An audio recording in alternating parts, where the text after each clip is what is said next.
योगेन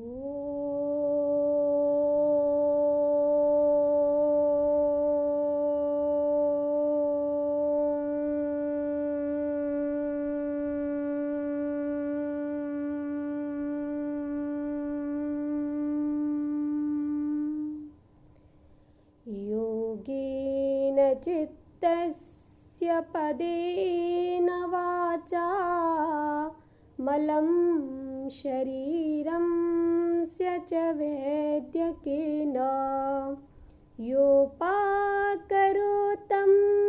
प्रवरं मुनीनां पतञ्जलिं प्राञ्जलिरानतोऽस्मि पतञ्जलिं प्राञ्जलिरानतोऽस्मि। ओम नमस्ते। मैं योगाचार्य आरती शर्मा आज आप सभी के साथ योग के विषय में कुछ चर्चा कर रही हूँ। संसार के समस्त प्राणी जन्म से अबोध होते हैं और फिर वे माता पिता और प्रकृति के सानिध्य में धीरे धीरे सुबोध बन जाते हैं और फिर ज्ञान अर्जन करके विवेकशील बन जाता है। इस प्रकार मनुष्य प्रकृति और अपने माता पिता पर जन्म से पूर्ण रूप से निर्भर रहता है। इसीलिए मानव को एक विवेकशील प्राणी कहा गया है, जिसमें विवेक की पराकाष्ठा होती है।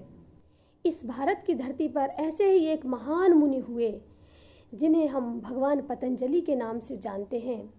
उन्होंने हमें योग का दर्शन कराया। अब सबसे पहले हम जानते हैं कि योग क्या है। मैं उनको यह बताना चाहती हूँ जो अभी तक योग के शब्द और उसके अर्थ से अनभिज्ञ थे। तो योग आपने सुना होगा, दो शब्द जोड़ और घटाना।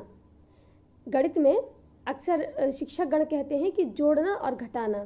तो घटाना अर्थात किसी भी संख्या को दूसरी संख्या से घटा देना, कम कर देना, और जोड़ना मतलब कि किसी भी अंक से दूसरे अंक को जोड़ देना। जैसे 5 में आप 2 जोड़ेंगे तो कितने हो जाएंगे?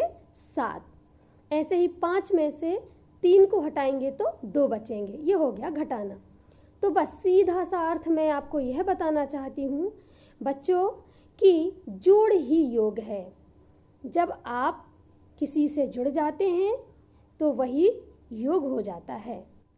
बस ये समझिए कि योग अर्थात जुड़ना। योग संस्कृत में युज धातु से बना है और जिसका सीधा सा अर्थ है कि जुड़ना। अब किससे जुड़ना? भाई योग का मतलब तो समझ लिया कि जुड़ना, पर किससे जुड़ना? तो हाँ, जानिए कि हमें किससे जुड़ना है। योग और मानव शरीर का बड़ा ही गहरा और अटूट संबंध है।